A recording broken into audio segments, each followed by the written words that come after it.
Welcome again to a new video session by application classes. So guys, इस video session में हम revision करने वाले हैं. So guys, हमने जो हमारा प्रीवियस वीडियो लेक्चर किया था उसमें हमने एग्रीकल्चर इम्प्लीमेंट्स तक सारा रिवाइज कर लिया था. So अब हम रिवाइज करने वाले हैं अपने एग्रीकल्चर प्रैक्टिसेस को.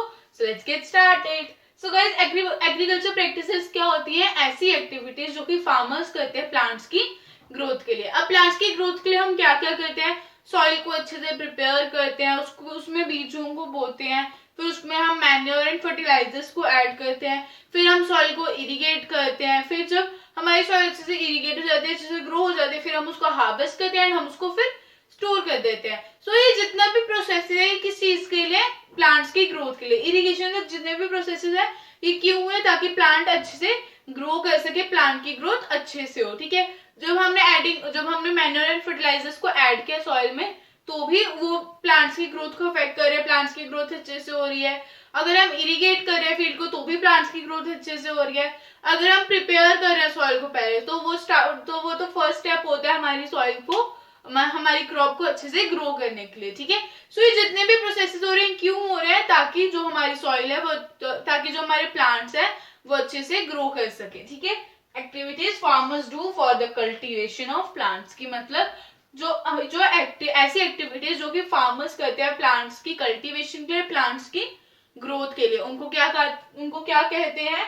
Agriculture practices. ऐसी प्रैक्टिसेस जो कि ऐसी एक्टिविटीज जो कि फार्मर्स करते हैं प्लांट्स की ग्रोथ के लिए, प्लांट्स की प्रॉपर ग्रोथ के लिए, उन एक्टिविटीज को हम बोलते हैं एग्रीकल्चरल प्रैक्टिसेस. ठीक है, सो हमारी फर्स्ट एग्रीकल्चर प्रैक्टिसेस है प्रिपरेशन ऑफ सॉइल. हमारी जो हमारी फर्स्ट एग्रीकल्चर प्रैक्टिस है वो है प्रिपरेशन ऑफ सॉइल की. मतलब सबसे पहला जो स्टेप होता है प्लांट की ग्रोथ की तरफ लेके, जो फर्स्ट एक्टिविटी होती है एग्रीकल्चर प्रैक्टिसेस की, वो है प्रिपरेशन ऑफ सॉइल. ठीक है, सो उसमें क्या करते हैं? Preparation of soil. सॉइल मतलब मिट्टी, प्रिपरेशन मतलब उसकी तैयारी करना, कि मतलब सॉइल के लिए जो हमने भी उसमें क्रॉप्स ग्रो करने हैं उसके लिए हम सॉइल को ऑलरेडी प्रिपेयर रखें, उसके लिए हम सॉइल को ऑलरेडी उसको अच्छे से कल्टीवेट कर लें, उसको मतलब प्लो कर लें, उसके ऊपर प्लो करेंगे तो वीड्स मतलब जो होंगे वो ड्राई अप हो जाएंगे एंड सॉइल में मिक्स हो जाएंगे, और उसके साथ जो हमारा मैन्योर होगा वो भी उसमें अच्छे से ऐड ऑन हो जाएगा, जो हमारी न्यूट्रिएंट रिच लेयर होगी वो ऊपर भी आ जाएगी.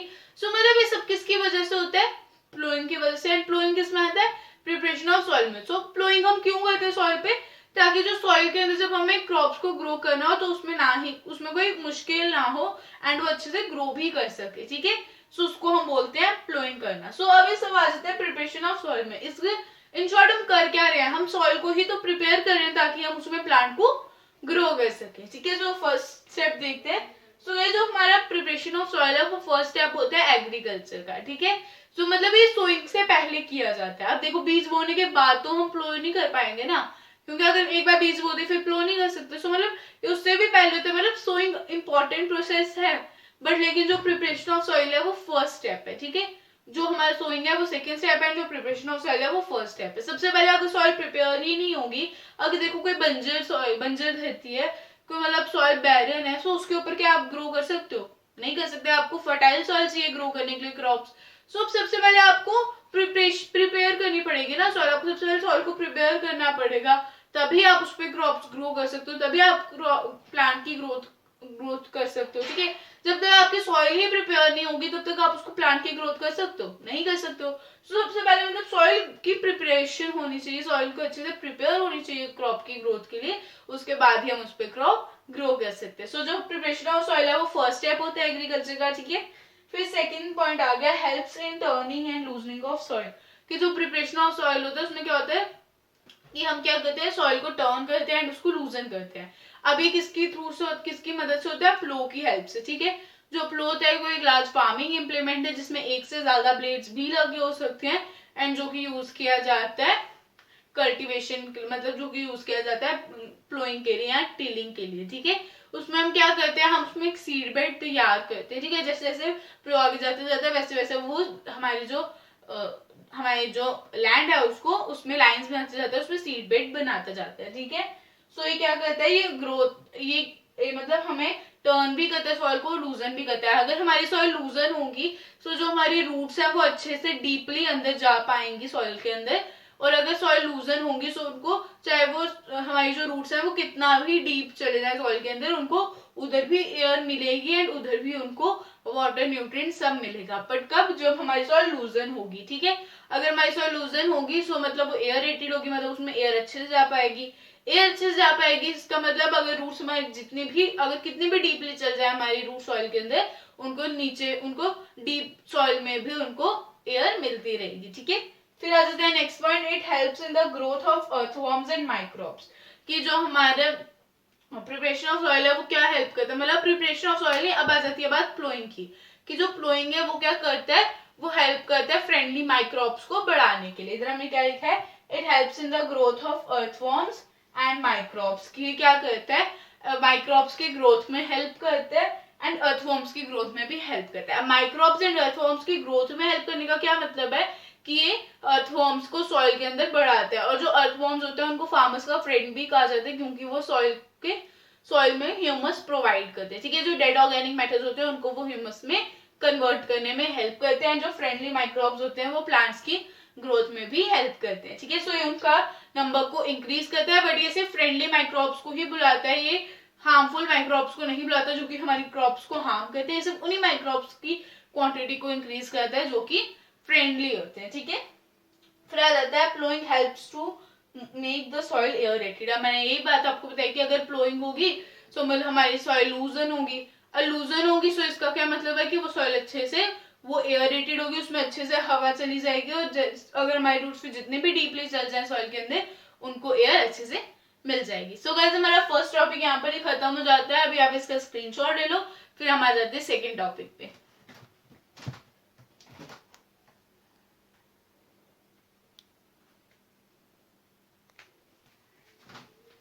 सो गाइस चलो अब आ जाते हैं हम अपने सेकंड मेथड पे विच इज सोइंग। सो चलो पढ़ते हैं अब सोइंग के बारे में। सो गाइस जो सोइंग है वो एक सबसे ज्यादा इंपॉर्टेंट प्रोसेस होता है क्रॉप प्रोडक्शन के लिए। अब देखो सोइंग में हम क्या करते हैं, सीड्स को सो करते हैं। सो अगर हम सीड्स अगर वीट के लगाएंगे सो वीट की क्रॉप उगेगी, अगर कॉटन की लगाएंगे कॉटन की उगेगी, मेज के लगाएंगे मेज उगेगा, ठीक है। सो मतलब हम जिस क्रॉप के सीड्स लगाते हैं वही क्रॉप ग्रो करती है। सो अगर हम वो सीड्स ही नहीं लगाए तो क्या कोई क्रॉप ग्रो करेगी? नहीं करेगी, क्योंकि सीड सबसे ज्यादा इंपॉर्टेंट है। अगर सीड्स ही नहीं लगाओगे तो क्या क्रॉप आपकी ग्रो करेगी? कभी नहीं करेगी। हाँ अगर ग्रो भी करेगी तो वो कौन सी होगी? नेचुरल क्रॉप, नेचुरल वेजिटेशन, ठीक है। अगर कोई क्रॉप ग्रो भी करेगी तो वो कौन सी होगी? Natural vegetation. मतलब वो नेचुरली ग्रो करेगी, उसके लिए हम मतलब हम ह्यूमंस की इंटरफेरेंस नहीं होती। जैसे जो फॉरेस्ट होते हैं वो सब नेचुरल वेजिटेशन में आते हैं। अब फॉरेस्ट हम ह्यूमंस ने थोड़ी लगाए हैं, वो तो खुद अपने आप लगे हैं। सो वो होते हैं कि जो अपने आप नेचर के थ्रू ही वो लग जाते हैं, वो उनको हम ह्यूमंस की इंटरफेरेंस की जरूरत नहीं होती। हम ह्यूमंस को उनको वाटर देने की, उनके ह्यूमस ऐड करने की जरूरत नहीं होती। वो खुद ही उनके अंदर मतलब वो जो फॉरेस्ट है, जो ट्रीज है, वो खुद ही अपने आप ग्रो कर जाते हैं। उनके लिए हमें उसमें कुछ इंटरफेरेंस करने की जरूरत नहीं होती, ठीक है। Vegetation that grows without the interference of human known as natural vegetation. मतलब ऐसी वेजिटेशन, ऐसे क्रॉप्स जो कि ऐसे मतलब ऐसे प्लांट्स जो कि बिना ह्यूमन के इंटरफेरेंस के, मतलब बिना ह्यूमन के ग्रो किए अपने आप उग जाते हैं, उनको बोलते हैं नेचुरल वेजिटेशन। हाँ सो उधर जो फिर अगर हम सीड नहीं लगाएंगे तो कुछ ना कुछ तो उग ही जाएगा उधर, पर जो चीज हमें चाहिए वो नहीं उगेगा। एंड हमें अगर वीट चाहिए सो जरूरी नहीं है उधर वीट ही लगे। सो हमें क्या करना पड़ता है, उसके लिए सीड्स को सो करना पड़ता है। सो ये सबसे ज्यादा इंपॉर्टेंट प्रोसेस होते हैं क्रॉप प्रोडक्शन के लिए। फिर आ जाता है एक एक्टिविटी जिससे हम क्या करते हैं, हेल्दी सीड्स को सिलेक्ट करते हैं। सो अब क्या करना होता है, उसके लिए हमें एक बीकर चाहिए होता है, ठीक है। हमें एक बड़ा सा बीकर लेना है। जितने भी आपके पास अगर सीड ज्यादा है तो बड़ा बीकर लो, अगर सीड्स कम है तो छोटा बीकर ले लो। सो उसमें क्या करना है, आपको वाटर को पो करना है, आपको वाटर से उसको फिल कर देना है। फिर जो आपके पास सीड्स होंगे आपको उसमें डालना है उन सीड्स को। जो सीड्स नीचे नीचे बैठ जाएंगे ना, जो मतलब ऐसे बीकर के लास्ट में बैठ जाएंगे एंड जो ऊपर फ्लोट करेंगे, ठीक है। कुछ होंगे सीड्स जो कि नीचे बैठ जाएंगे एंड कुछ होंगे जो ऊपर फ्लोट करेंगे। जो ऊपर फ्लोट करेंगे वो होंगे डैमेज सीड्स, मतलब वो सीड्स खराब होंगे। और जो सीड्स नीचे बैठ जाएंगे वो होंगे हेल्दी सीड्स, मतलब वो सीड्स अच्छे होंगे, वो सीड्स अप्रोप्रिएट होंगे प्लांट्स की ग्रोथ के लिए, क्रॉप प्रोडक्शन के लिए, ठीक है। वो सीड्स अप्रोप्रिएट होंगे क्रॉप प्रोडक्शन के लिए। सो कौन से सीड्स हेल्दी होते हैं, कौन से सीड्स अप्रोप्रिएट होते हैं क्रॉप प्रोडक्शन के लिए? जो कि बीकर के नीचे बैठ जाएंगे, और जो बीकर के ऊपर फ्लोट करेंगे वो होंगे डैमेज सीड्स, ठीक है।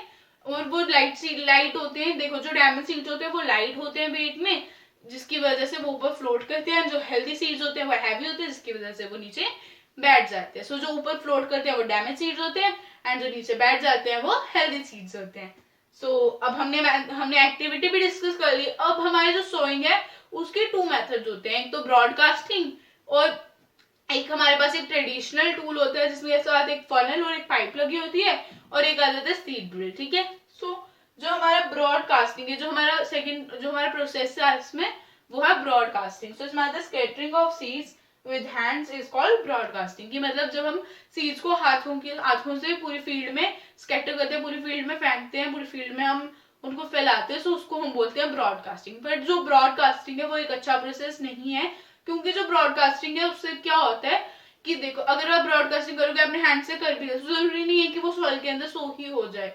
ठीक है, बट लेकिन जो अगर सीड ड्रिल से आप करो तो सीड ड्रिल उसको, देखो मतलब ये नहीं बोल रही हूँ कि मैं कि वो सो नहीं होंगे, वो हो सकते हैं सो, वो ये भी हो सकता है वो सो हो जाए, बट उससे क्या होता है कि वो हो सकता है कि 2-2 3-3 सीड साथ में ही सो हो जाए, साथ में ही वो गिर जाए। सो वो जब साथ में ग्रो करेंगे, सो क्या करेंगे, वो एक दूसरे से न्यूट्रिएंट्स लेंगे, जिसकी वजह से ना ही उन तीनों में से कोई भी प्लांट अच्छे से सर्वाइव नहीं कर पाएगा, अच्छे से उसकी ग्रोथ नहीं हो पाएगी। सो हमें क्या करना पड़ता है, हमें उन तीनों प्लांट्स को, हमें देखो जो सीड ड्रिल होते हैं वो क्या करते हैं, सबको इक्वल डिस्टेंस पे रखता है। बट लेकिन अगर हम ब्रॉडकास्टिंग स्कैटर कर रहे हैं सीड्स को, सो वो ये भी हो सकता है 3 से 4 या फिर कुछ ज्यादा से ज्यादा सीड्स एक ही जगह पे बैठ जाए, एक ही जगह पे सो हो जाए। सो वो एक दूसरे के साथ कम्पीट करेंगे, जिसकी वजह से तीनों में से किसी को भी न्यूट्रिएंट नहीं मिलेगा, या किसी भी प्लांट, जितने भी प्लांट्स आसपास में उनमें से किसी को भी न्यूट्रिएंट नहीं मिलेंगे। सो इसलिए हमें सीड ड्रिल का यूज करना चाहिए, क्योंकि जो सीड ड्रिल है वो यूनिफॉर्मली प्लांट्स को, जो यूनिफॉर्मली क्या कर देता है, वो उनको इक्वल डिस्टेंसेस पे और इक्वल डेप्थ में सीड्स को सो कर देता है। फिर आ जाता है एक फनल और एक पाइप वाला। सो एक उसमें क्या होता है, एक पाइप लगी होती है और उसके ऊपर एक फनल होती है। जो फनल होती है उसमें सीड्स होती है, एंड जो पाइप होती है उसका जो एंड होता है वो बहुत पॉइंटेड होता है, जिसके थ्रू हम सॉइल में छेद करते हैं, सॉइल में होल करते हैं, एंड एक एक करके सीड सॉइल में सो करते हैं। हाँ, वो भी एक अच्छा मेथड है, उसमें भी हम अपने अकॉर्डिंगली डिस्टेंस रख सकते हैं, अपने अकॉर्डिंगली डेप्थ रख सकते हैं। बट लेकिन उसमें क्या प्रॉब्लम है कि उसमें मेहनत बहुत ज्यादा लगती है, एंड वो टाइम कंज्यूमिंग होता है। एंड जो सीड ड्रिल होता है उसमें ना ही ज्यादा मेहनत लगती है और ना ही वो उतना टाइम कंज्यूमिंग होता है। ठीक है, सो गाइस हमारे सोइंग वाले मेथड में यही था। सो गाइस अभी आप इसका स्क्रीनशॉट ले लो, फिर हम आ जाते हैं थर्ड मेथड पे।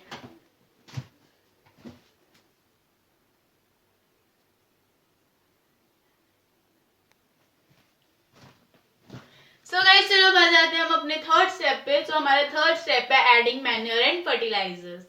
सो गाइस मैन्योर एंड फर्टिलाइजर्स क्या करते हैं, वो हमारी क्रॉप को, जो भी हमारी सॉइल है, हमारी क्रॉप है, उसको न्यूट्रिएंट्स प्रोवाइड करते हैं। सो जो मैन्योर होते हैं वो कैसे बनते हैं, मैन्योर एक डीकम्पोज ऑर्गेनिक मैटर है जो कि cattle dung, plant waste and animal waste के थ्रू बनते हैं। ठीक है, और वो प्लांट वेस्ट में आ जाते हैं हमारे प्लांट के रेसिड्यूज, या फिर प्लांट के रेसिड्यूज मतलब कि जो प्लांट्स के डेड रिमेन्स। ठीक है, और हमारे जो ह्यूमन वेस्ट आ जाते हैं, human waste in the sense कि जो प्लांट्स के हमारे पील्स होते हैं, फिर वेजिटेबल्स पील, फिर जो हमने वेजिटेबल छोड़ दी होती है, हम जो मतलब हमने वेस्ट करते हैं, देखो हम बहुत बार करते हैं कि हम वेजिटेबल नहीं खाते, हम उसको छोड़ देते हैं। सो उस चीज को भी अगर हम मैन्योर बनाने के लिए कंपोस्ट पिट में डालें, सो उससे भी मैन्योर बन सकता है। सो ये सारी चीजों को जब हम आपस में डीकम्पोज करते हैं, एक जगह पे रखते हैं, उनको अलो करते हैं कि वो डीकम्पोज हो, फिर उसके बाद बनता है मैन्योर। ठीक है, सो अब हम मैन्योर को ऐड करते हैं सॉइल में, ताकि हमारी जो सॉइल है उसको न्यूट्रिएंट्स मिल सके। एंड सेम विद फर्टिलाइजर्स, अगर मैन्योर में हो सकता है कि बहुत सारे न्यूट्रिएंट्स ना हो, क्योंकि अब देखो मैं आपको बताती हूँ, जो फर्टिलाइजर्स है उसमें एक ही तरह के न्यूट्रिएंट में वो रिच होता है, एंड जो मैन्योर होता है उसमें बहुत सारे न्यूट्रिएंट्स होते हैं। अब ये क्यों होता है मैंने आपको बताया, मैं फिर से बताती हूँ, क्योंकि जो मैन्योर होता है, देखो अब मैं आपको फिर से बताती हूँ एक बार, क्योंकि जो मैन्योर होता है, मैन्योर में क्या होता है, बहुत सारे इंग्रेडिएंट्स होते हैं, बहुत सारी चीजों को डीकम्पोज बनके बनता है, और वो उन सारी चीजों में अलग अलग न्यूट्रिएंट्स होंगे। अब हर चीज में अलग अलग न्यूट्रिएंट्स हुए, तो इसका क्या मतलब होगा कि अगर हर चीज में अलग अलग न्यूट्रिएंट्स है, तो मतलब उस मैन्योर में भी अलग अलग न्यूट्रिएंट्स आएंगे। पर जो फर्टिलाइजर्स होते हैं वो केमिकल सब्सटेंसेस होते हैं, इसलिए वो एक ही चीज में अच्छे होते हैं, वो एक ही न्यूट्रिएंट में अच्छे होते हैं। सो अगर मैन्योर में कुछ न्यूट्रिएंट्स नहीं है, सो हम फर्टिलाइजर्स से उन न्यूट्रिएंट्स को सॉइल में ऐड कर सकते हैं। सो अगर हम मैन्योर को ज्यादा अमाउंट में यूज करें तो वो सॉइल को खराब नहीं करता है, बट लेकिन अगर फर्टिलाइजर्स को हम बहुत ज्यादा अमाउंट, बहुत ज्यादा नहीं बोल रही, पर अगर ज्यादा अमाउंट में हम उसको यूज कर ले तो वो सॉइल को खराब करता है, वो सॉइल के न्यूट्रिएंट्स को कम करता है, सॉइल को खराब करता है। मैन्योर भी, बट लेकिन मैन्योर को अगर हम ज्यादा क्वांटिटी में दे भी दें तो वो उतना हार्म नहीं करता, वो सॉइल को उतना हार्म नहीं करता है। बट लेकिन फर्टिलाइजर्स दे दें तो ज्यादा अमाउंट में, तो वो फर्टिलाइजर्स बहुत ज्यादा हार्म करते हैं। सो इसलिए हमें क्या करना चाहिए, हमें मैन्योर एंड फर्टिलाइजर्स को साथ में यूज करना चाहिए। और जब हम उनको साथ में यूज करते हैं तो हमें उनको इक्वल अमाउंट में यूज करना चाहिए, या फिर हमें उतने ही अमाउंट में यूज करना चाहिए जितने हमें प्लांट्स को, जितने फर्टिलाइजर्स की प्लांट को रिक्वायरमेंट है। ठीक है, अगर जितने की उनको रिक्वायरमेंट ही नहीं, अगर हम उतना ज्यादा देंगे तो वो सॉइल पे एडवर्स इफेक्ट्स दिखाएंगे। और अगर हम उतना सॉइल को नहीं देते, मतलब जितना उसको चाहिए उतना नहीं देते हैं, सो उसमें न्यूट्रिएंट्स की कमी हो जाएगी। सो जितना उसे चाहिए हमें उसको उतना ही देना चाहिए, सो वही उसके लिए अप्रोप्रिएट होता है। अगर जिस चीज को जितनी चीज चाहिए उसको, अगर फर्टिलाइजर उसको कम अमाउंट में चाहिए उसको कम अमाउंट में देंगे, जिसको थोड़े ज्यादा अमाउंट में चाहिए उसको ज्यादा अमाउंट में देंगे। सो उससे क्या होगा कि हमारी सॉइल की फर्टिलिटी बनी रहेगी। ठीक है, फिर आ जाते हैं without optimum nutrients plants will die. ठीक है, जो अब न्यूट्रिएंट्स होते हैं वो हमारी बॉडी, हम ह्यूमन बींग्स के लिए भी बहुत ज्यादा इंपॉर्टेंट होते हैं। सो प्लांट्स के लिए भी तो इंपॉर्टेंट होती है, एज हम ये भी बोल सकते हैं वो भी लिविंग बींग ही है एक तरीके से, वो भी एक लिविंग ऑर्गेनिज्म है। बींग नहीं बोल सकते बट वो भी एक लिविंग ऑर्गेनिज्म ही है, जैसे हम लोग लिविंग ऑर्गेनिज्म है वैसे प्लांट्स भी लिविंग ऑर्गेनिजम्स है। एंड उनके लिए भी न्यूट्रिएंट्स बहुत ज्यादा इंपॉर्टेंट होते हैं। अगर उनको जितने न्यूट्रिएंट्स उन्हें चाहिए ना मिले तो वो मर भी सकते हैं। ठीक है, वो डाई भी हो सकते हैं, वो मर भी सकते हैं अगर उनको जितने न्यूट्रिएंट्स चाहिए हम उतने ना दें। ठीक है, फिर आ जाते हैं नेक्स्ट पॉइंट हमारा, to replenish the soil with nutrients farmers have to add manure to the soil.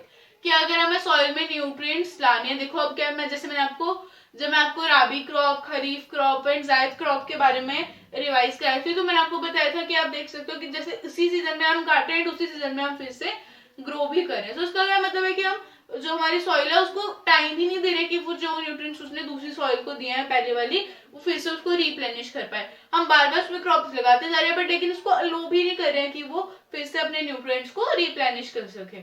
सो अब अगर हमें चाहिए कि हमारी सॉइल में न्यूट्रिएंट्स बने रहे ताकि जो नेक्स्ट क्रॉप है उसको मिल सके, सो हमें क्या करना पड़ता है, फार्मर्स को सॉइल में मैन्योर को ऐड करना पड़ता है, मैन्योर और फर्टिलाइजर्स को। अगर वो मैन्योर एंड फर्टिलाइजर्स को ऐड ऑन नहीं करें सो जो हमारी सॉइल है उसमें न्यूट्रिएंट्स नहीं होंगे एंड वो न्यूट्रिएंट्स प्लांट्स को प्रोवाइड नहीं कर पाएंगे। प्लांट्स को न्यूट्रिएंट्स नहीं मिलेंगे सो ना ही क्रॉप आपकी हेल्दी होगी और ऊपर से जो प्लांट्स हैं वो भी मर जाएंगे। ठीक है, तो आपको क्या करना है, न्यूट्रिएंट्स देते रहना है हमारी सॉइल को। ठीक है, फिर आ जाते हैं next point, the process of adding manure to soil is manuring. अगर हम क्या करते हैं, सॉइल को जो मैन्योर हम डालते हैं तो उस प्रोसेस को बोलते हैं मैन्योरिंग। सॉइल में मैन्योर को ऐड करने के प्रोसेस को बोलते हैं मैन्योरिंग। ठीक है, सो वाइस फिर आता है मैन्योर और फर्टिलाइजर्स में डिफरेंस। जो फर्टिलाइजर्स होते हैं वो फैक्ट्रीज में प्रिपेयर किए जाते हैं, जो मैन्योर होता है वो फील्ड्स में प्रिपेयर किया जाता है। जो मैन्योर होता है वो एक डीकम्पोज ऑर्गेनिक मैटर होता है एंड जो फर्टिलाइजर्स होते हैं वो केमिकल सब्सटेंसेस होते हैं। जो मैन्योर होता है वो कॉस्टली नहीं होता है, वो चीपर होता है इन कॉस्ट में, और जो हमारे फर्टिलाइजर्स होते हैं वो बहुत ज्यादा कॉस्टली होते हैं क्योंकि वो फैक्ट्रीज में प्रिपेयर किए जाते हैं और वो केमिकल्स से प्रिपेयर किए जाते हैं, सो इसलिए वो कॉस्टली होते हैं। जो हमारे मैन्योर होते हैं उनको तो हम घर के ही मटेरियल से बनाते हैं, मतलब घर के मटेरियल से बनाने इन द सेंस की नहीं कि हम बर्तनों से बनाते हैं, बर्तनों से नहीं, बट जो हमने मटेरियल वेस्ट किया है या फिर जो प्लांट के पील्स है, जो एनिमल्स का वेस्ट है, उन सबको डीकम्पोज करने के बाद ही बनता है हमारा मैन्योर। सो वो कहाँ प्रिपेयर किया जाता है, फील्ड्स में, एंड जो हमारे फर्टिलाइजर्स है वो प्रिपेयर किए जाते हैं फैक्ट्रीज में। ठीक है, फिर जो मैन्योर है वो एक ऑर्गेनिक सब्सटेंस है, जो फर्टिलाइजर है वो इनऑर्गेनिक सब्सटेंस है। जो मैन्योर है वो सॉइल को ह्यूमस प्रोवाइड करते हैं एंड जो फर्टिलाइजर्स है वो सॉइल को ह्यूमस प्रोवाइड नहीं करते हैं। ठीक है, वो सिर्फ एक तरह के न्यूट्रिएंट में रिच होते हैं। जो फर्टिलाइजर्स है वो सिर्फ एक तरह के न्यूट्रिएंट्स में रिच होते हैं और वो भी प्लांट न्यूट्रिएंट्स में। वो अगर वो पोटेशियम कैरी करते हैं तो वो पोटेशियम बहुत अच्छे से सॉइल को दे देते हैं, बट जो मैन्योर की बात करें तो मैन्योर उतने अच्छे तरीके से प्लांट न्यूट्रिएंट्स में रिच नहीं होते जितने अच्छे तरीके से मैन्योर होते हैं, जितने अच्छे तरीके से फर्टिलाइजर्स होते हैं। ठीक है, जो फर्टिलाइजर्स होते हैं वो सिर्फ एक ही न्यूट्रिएंट में रिच होते हैं, इसलिए वो उस न्यूट्रिएंट को बहुत अच्छे से कैरी करते हैं, बहुत अच्छे से उसको सॉइल में दे देते हैं, बहुत अच्छे से अमाउंट में उसको दे देते हैं जितने उसको रिक्वायरमेंट है सॉइल को। बट लेकिन जो मैन्योर है उसमें बहुत सारे न्यूट्रिएंट्स होते हैं तो सारे सफिशिएंट न्यूट्रिएंट्स, सारे इनफ न्यूट्रिएंट्स नहीं होते जो हम सॉइल को दे सके। सो इसलिए जो हमारे फर्टिलाइजर्स होते हैं वो प्लांट न्यूट्रिएंट्स में अच्छे से रिच होते हैं, बट लेकिन जो हमारे मैन्योर होता है वो उतने अच्छे तरीके से हमारे प्लांट न्यूट्रिएंट्स में रिच नहीं होते। ठीक है, सो गाइज अभी हमारे ये टॉपिक भी खत्म हो गया, अभी आप इसका स्क्रीनशॉट ले लो।